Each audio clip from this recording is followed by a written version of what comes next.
Bro, I wouldn't.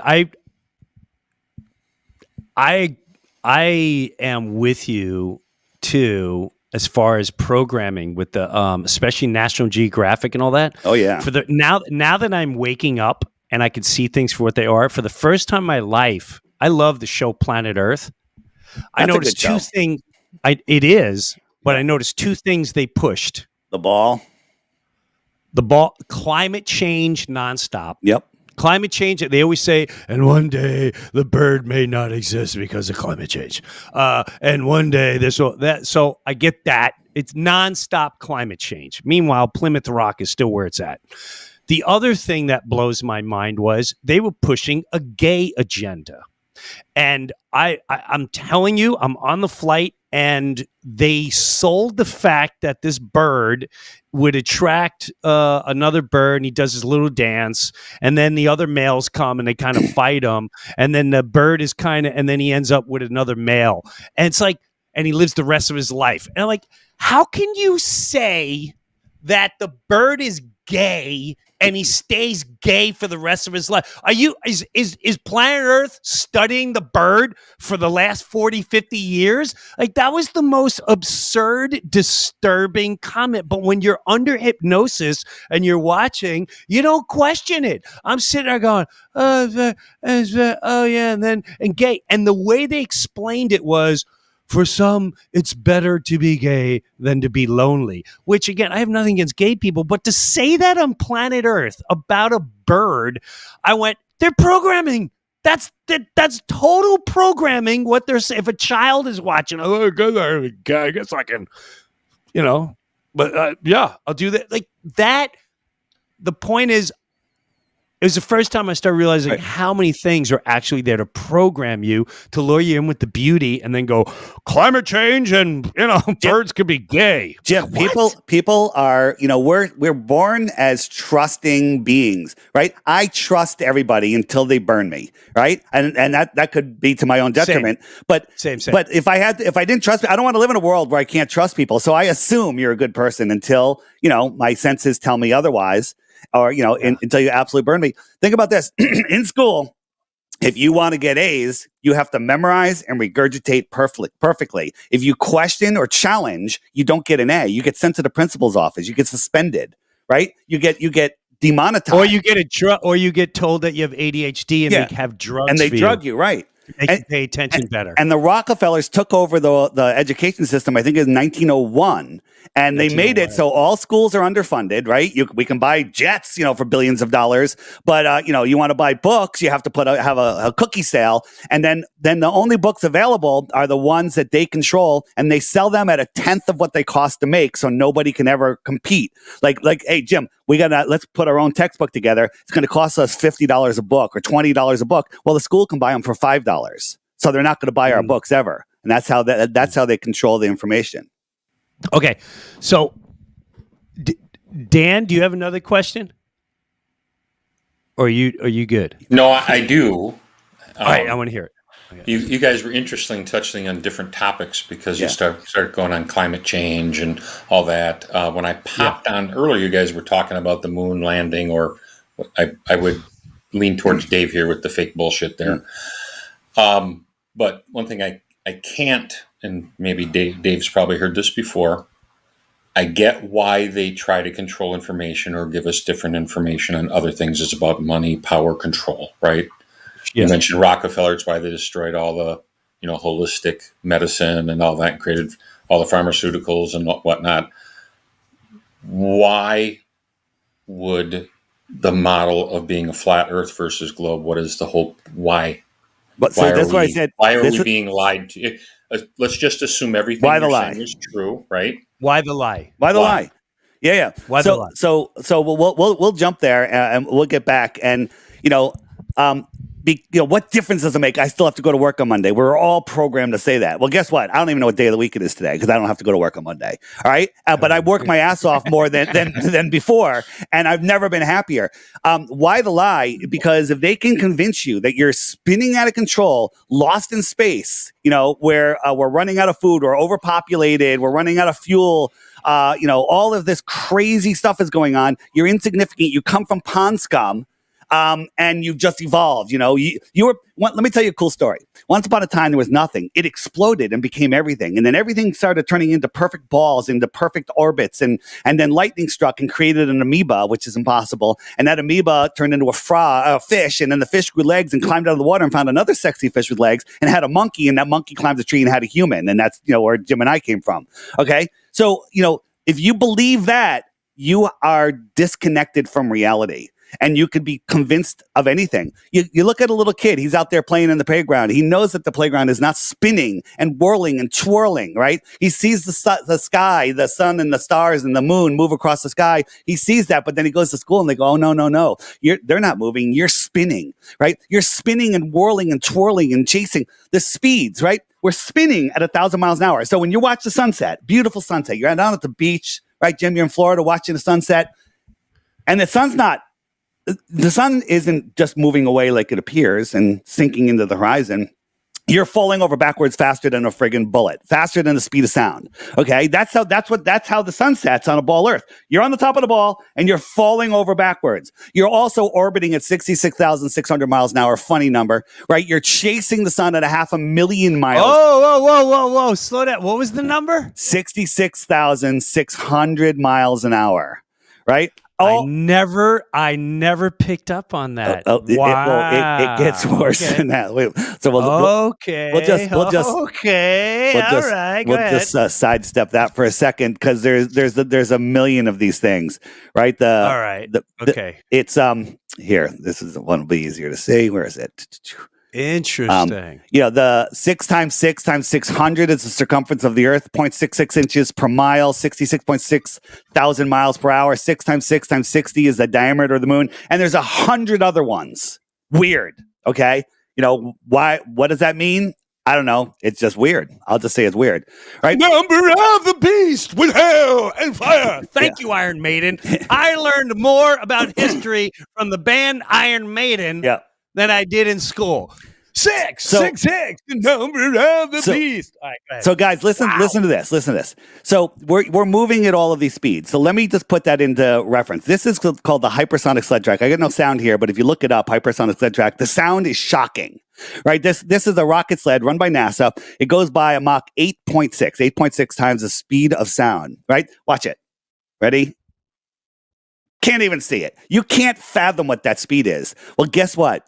The big, rocky, lumpy water ball surrounded by perfectly curved, smooth water, surrounded by air adjacent to a void, which is impossible, right, is moving 10 times faster than that around the sun and chasing the sun 100 times faster than that. So it's moving in two directions, 10 times and 100 times faster than this. But when we go out in nature and let our senses do the talking, we see stuff like this, right? What do your senses tell you, right? Go in a car, 100 miles an hour, perfectly smooth road, best car ever, great suspension, get a dinner plate, fill it with water, and have that car speed up or slow down or take the slightest turn off that tangential speed. What happens to the water? Okay? Does it stay like this? This is stationary. The Earth does not move. The speeds are incomprehensible, right? Incomprehensible. A bullet, okay? A rifle bullet the orbit of the Earth is 30 times faster than a rifle bullet. Okay? 230 times faster than we chase the sun. We're chasing the sun 230 times faster than the bullet. Right? But we're out here and this International Space Station is not only matching all of those speeds of the Earth. The International Space Station is not floating in space. Did you know that? It's falling towards Earth, but it's moving forward so fast that it keeps missing the Earth because the curvature of the Earth. Right? There's gravity up there. People think, there's no gravity in space. No, there's gravity, but an orbit is, as you're falling, if you fall a mile, the curvature drops a mile. So you match that speed, but the Earth is corkscrewing through space, and somehow all of this stuff magically follows that. When I show you some of the screw ups on the space station, wires, green screens, augmented reality, one of those is enough to go, okay, they're lying about space. That's it. But I could show you 1,000. You know, it's fascinating to me what you just did with like the oceans. Oh, why is there a tide? Okay, well, you just showed me. That's fascinating to me. Meaning there's lakes and ponds that are just still. Yeah. And if we're really moving, why isn't that water at least wiggling a little bit? Right. They say that you know, Neil that's deGrasse Tyson, the high priest of scientism, he says because of the spin of the Earth, the water is bulging at the equator 14 miles high. 14 miles high? How come Africa's not underwater? Okay? At 14 miles high, how come when I take off from Connecticut and fly to South America, I don't have to triple my height just to skim over that mile? You're only 5 miles up, so you'd have to go 15 miles up just to skim over that hump of water at the equator. It's all dumb. It's all stupid, right? You're not stupid. It's stupid. All right. All right. Any other? Right. I want to say this one before you guys. I like this. I like this because at first you weren't sure, but now I'm excited. Yeah. Year two, most people by design, they got to work, they got families, they got responsibilities. You got very little time. You need some off time. No one wants to take the time to go look and find out that everything they've been taught is a lie. It's like people just rather not look. I have good friends that just will not look. That's okay. That's their journey, right? If you want to know the truth, you have to look. Here's the thing. Nobody leaves flat Earth. It sounds like a cult. It's not a cult. Nobody leaves because once you see it, you can't unsee it. You can't unsee it at all. Dave or Dan, raise your hand if you have another question or all right, go ahead, Dave. Okay. So I'm thinking about everything that you said. When I was doing a little research before the show, I found a statistic that I thought was really interesting. Only 2/3 of people in the age range of 18 to 24 believe that the Earth is a sphere. That means 1/3 of people between 18 and 24 believe in the flat Earth theory. I don't know. Now, I can't verify those stats. Neither can I. Neither can I. But I can tell you that a lot of people are waking up. When I try to book, waking up. When I book shows, people, I have a questionnaire that says, "Is Earth flat? Globe? Don't know." And most people says flat or don't know, which means they're questioning the globe, and right. So it's waking up fast. People are waking up. My question is, stepping back a little bit, do you think that people actually believe in the flat Earth theory, or is it more a bigger distrust of what the government is telling us? Is it a bigger question? Yeah, that's a good thing. We get accused of that. Oh, you just don't trust the government. Yeah, damn right I don't trust the government. You know, I don't either. One thing Globers get right is they go, oh, you stupid flat earthers, you probably don't believe in the thing that they stick in your arm. And I'm like, you got that right. Okay. Exactly. Okay. Right. So it's not that we don't trust the government, which we absolutely do not. We've actually looked. We've measured the Earth. We've done tests that can't be disproven. We've shown that there is no curvature, that there is no motion. Every major scientific test for axial rotation, means the spinning of the Earth, or to measure curvature has failed and proven the opposite. Except if you watch Netflix, you'll watch a show and they're like, oh, the laser experiment proved that the Earth is flat, and the gyro experiment proved that we're spinning. They edited it. It's a hit piece. And if they showed you the rest of it, it actually proved the opposite. And it's amazing that people will just go to that, like, oh, Netflix said it, therefore it's real. But if you actually look, I'm gonna plug my app, not because I'm selling apps, because this is the place to get through the indoctrination. So here, it's called the Flat Earth Sun, Moon, and Zodiac Clock app. You can find it at flatearthdave.com. It bypasses the algorithm. I got it. All I tell people is every day there's a featured video right here. And then all the old ones are there. Start with that, or the question mark button. If you hit the question mark button, these are the frequently asked questions. And just like you asked before, hey, what about gravity? We'll get into where does the sun go, which is right up there, and eclipses. And my favorite section is why the lie, right here. Why the lie? Amazing videos, but YouTube is hiding all of these from you. If you don't want to get the app, that's cool. The app's $3. You can just go to my website. All the videos are there. This is just keeps it well organized, and people love it. And it's just a huge community. So, the reason I'm telling you about the app is because it'll help you find the information. If you Google flat Earth, you Google my name, you're going to end up with Professor, fake Professor Dave and Simon Dan and these other Right. algorithm. Or a headline that says debunked. Right. On the all that stuff. there's the button that looks like a spider web. Has tons of stuff, but one of them is the full length videos, and in there is Level, the Next Level, and Level with Me by Sean Hibbler, which you had on, which you've been doing some work with, Sean's Jim. incredible. Yeah, yes, and he's just incredible. watch those videos. The thing is, they've made it so people won't even look at the information. It's amazing. This button alone is so worth it. And it does a million other things. Books. If you go into the book section, there's more land. My favorite section is more land. But again, you don't need to prove more land to prove the shape of the Earth. That's just me. I got an idea. Yeah, I got an idea. Yeah, I got an idea. I've got the app. I'm going to download it. Yeah, I'm going to show my friend Dave. I'm even going to get it for my friend Dan. I'm going to give it to all of you guys. And here's what we're going to do. And here's what we're going to do. Yep. We'll come back in whatever, a couple weeks, Perfect. 2 months, 4 months, and see if there's any. I'm going to sweeten the pot. I'm going to sweeten the pot. Well, I have a standing offer out there: 3 Bitcoins for 1 globe proof. Everyone's motivated by money a little bit. 3 Bitcoins for 1 globe proof. And absolutely, don't try to disprove flat Earth.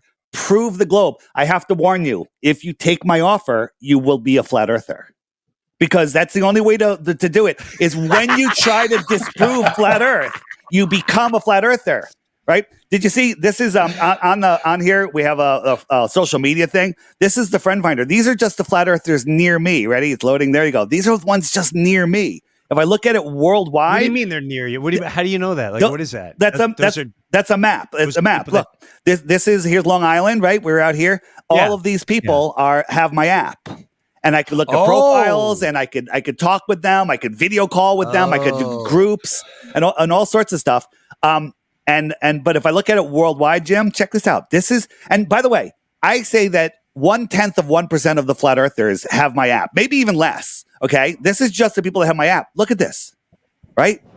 These are the people that have this app.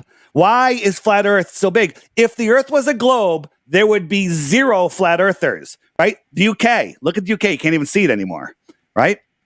This is the biggest awakening ever. Why does it matter? Because when you wake up to flat Earth, you unplug from the system. You stop feeding the matrix. You stop feeding the global control. Right? So here it is. And your wife will love this too, Jim. I don't know. I wanted to bring her on, but she doesn't want to be on. She'll love this. She'll love this because we're born into God's world. We inherited God's world and God's law. Very simple. You don't have to go to school. Don't kill anybody. Don't get in anyone's face. Leave them alone. Mind your own damn business. Okay? I'm sure you can sum it up a little differently. Be kind to one another. Be kind to one another and don't, interfere with anyone else's free will. That's it. Now, if the governments admit that the Earth is flat and that we're in God's world, they can't make any laws. They can't make any laws that go against that. So they put you on a globe, a finite area, and they say, okay, and they register you at birth with your birth certificate, and they say, okay, use this fiat currency, and now you're in their system. If you play on their ball field, you have to play by their rules. You play with their fiat currency, you're controlled by them. So when you wake up to the truth of our world, you literally unplug from this. You see through the lies. You stop giving them your energy, and you get closer to the Creator. Jim, you go into the woods to get closer to the Creator. Me too. Okay? Your wife, she goes to church. Great. Everyone has their own way to have their relationship with creation. And we are here, provably, in a created world. I believe in evolution. I believed in all of the nonsense. I believed that, lightning struck and it came out of a frog's ass. And then I discovered that this place is intelligently designed. What does that mean? It's intelligently designed. There's a creator. I have no choice. Here's the number one reason, in my opinion, why they hide the flat Earth. Because if you see the flat Earth, you no longer can deny creation. In the globe Earth, you could say, oh, God created this great expanding universe, expanding 1 billion miles per second in every direction. Or God created this special place for us. But you in the flat Earth, you have no choice. There's a creator. And I think there's some Bible verse that says, once you see my creation, you can no longer deny my existence. That's why they're hiding creation from you.